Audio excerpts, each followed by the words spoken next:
How often do we say, I love you? To our parents, to our spouse, to our children, or friends. These days, even a single heart emoji that we use in our messages, it is so easy to express our love, right? Simple emoji.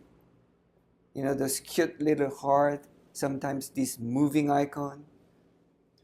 My wife and I use our personal messengers, and there are so many emojis that she can use to express our love to each other. It's so simple and so easy.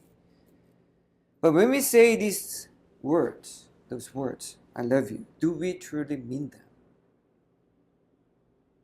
And more importantly, are we actually living out that love?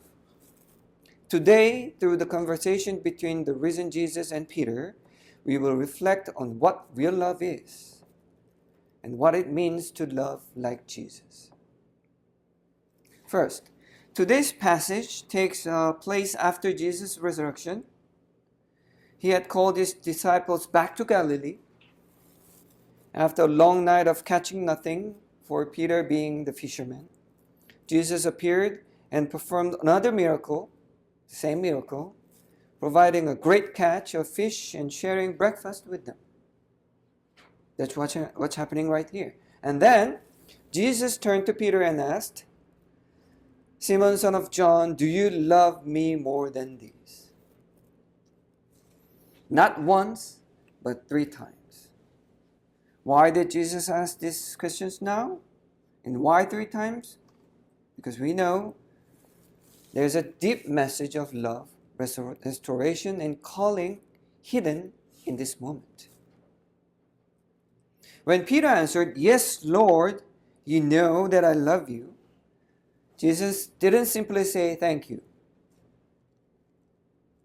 Instead, he gave Peter a task. Strange, isn't it?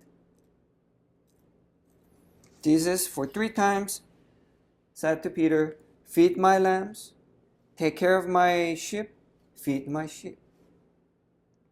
In response to Peter's love, Jesus gave him a responsibility. Jesus is showing us something crucial, very important. He doesn't define love by words or feelings, but by willingness to care for others. In today's culture, love is often portrayed as emotion, right? We believe that love is just emotion, but biblical love is different. It carries responsibility. For example, in wedding vows, when we marry our spouse, we don't just promise to love when things are easy, right? We know this famous line, right? We say, for better or worse, in sickness and in health, I will love you. Why? Because true love shows up not only when it feels good, but especially when the other person is weak, hurt, or hard to love. That's when true love shows up. So if you love like Jesus with responsibility. When Jesus told Peter to care for his sheep, he was entrusting him with the people he died to save. To love Jesus is to love and care for the people he loves, sacrificially and faithfully. So true love comes with responsibility. And let's not forget who Peter was, right? The night before the crucifixion of Jesus Christ, he boldly declared, even if anyone else falls away, I will never deny you, right? That's what Peter said, right? And yet, he denied Jesus for 3 times. Even when Jesus is in sight of him. Jesus could see him, denying that he has nothing to do with Jesus Christ. Can you imagine the guilt and shame that Peter might have felt? Because Peter considered himself as the successor of Jesus Christ, right? He saw that he is the best disciple. That is why he was bold enough to say that I will never deny you, right? But the reality was that he denied Jesus Christ 3 times out of fear. He must have felt so much guilt in it, even after the resurrection of Jesus Christ. But when Jesus meets him again, he doesn't say, why did you betray me? You told me that you will not deny me, right? Instead, he says, feed my sheep. Jesus doesn't dig up Peter's past, trying to make him feel guilty. He speaks only Peter's future. This is the love of Christ. Real love looks beyond failure and sees potential of the person. Real love doesn't care about the past, doesn't care about the failure.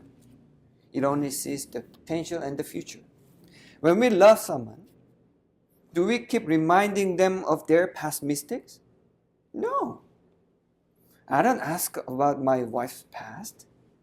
Like, how many boyfriends did you have?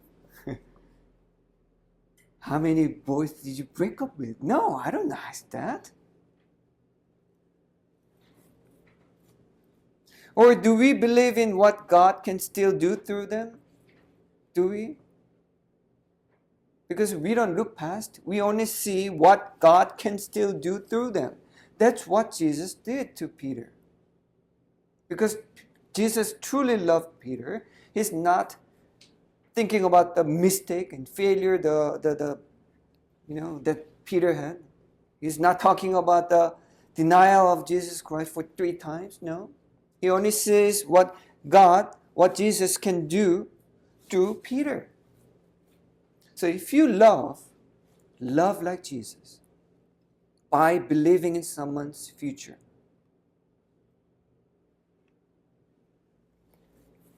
That's true love. And why did Jesus ask Peter 3 times, do you love me?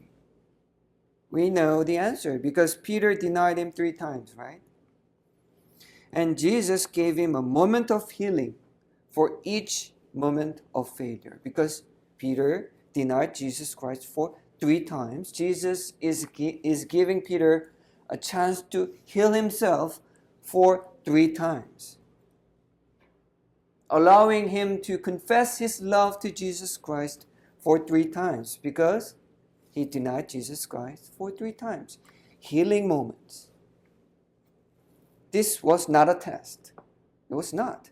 Jesus is not trying to test Peter, try to give him chance to prove himself, saying that I love you. No, it was a grace. Some people might think that Jesus is giving Peter, to prove himself. No, it was not to prove anything.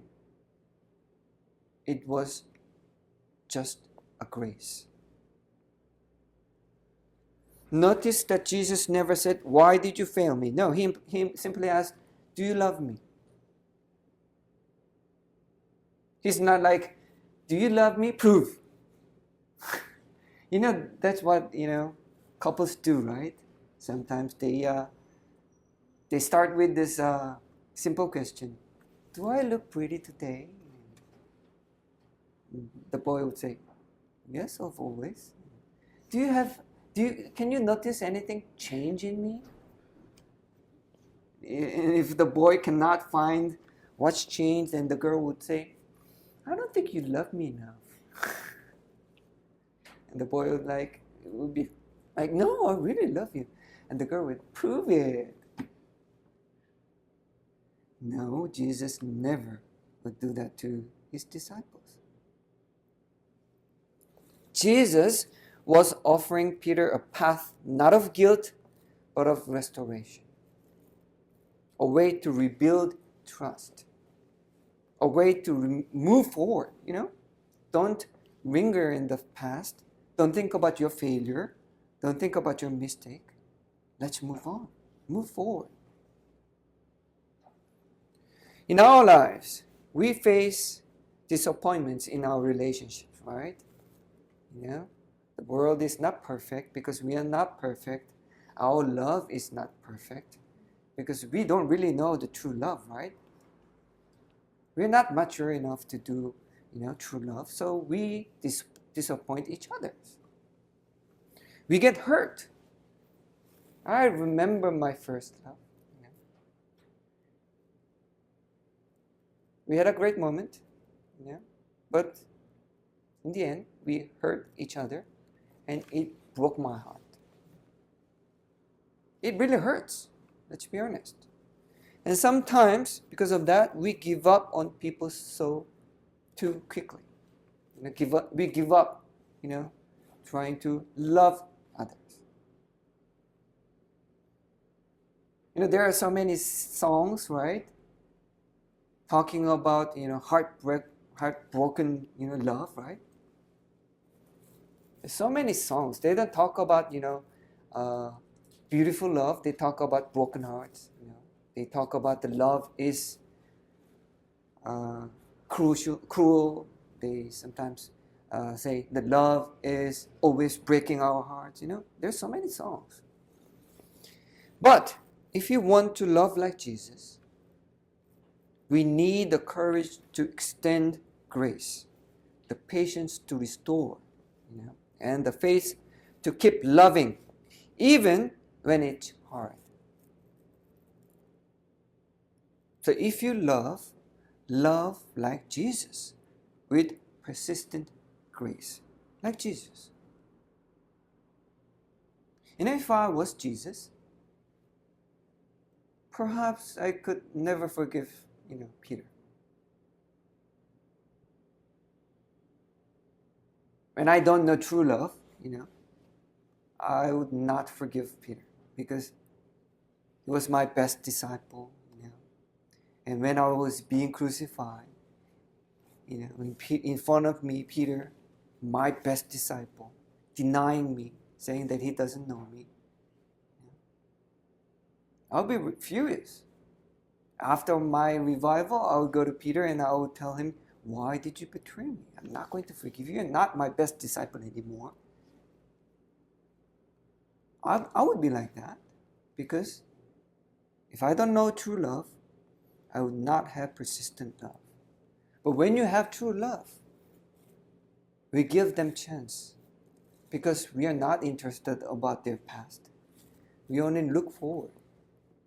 So we stretch our hands to them again and again. Persistent love. So let's remember 3 truths about love today. True love. I'm talking about true love. First, love is more than words. It's responsibility. Feed my sheep, Jesus said, which tells us love takes care of others. That is true love. Second, love looks to the future, not the past. Jesus restored the broken disciple, Peter, and gave him a new mission. When you love someone, you're not interested about the past, but you're only interested about their potential, their future. Third, love is a choice to restore again and again. That's the point, again and again. Not giving up after failure, but extending grace like Jesus did, continuing our love. Even though they break our heart, we continue to love and then love again and again. I've seen so many couple, even after their marriage, sometimes we make mistakes, right? I made mistake.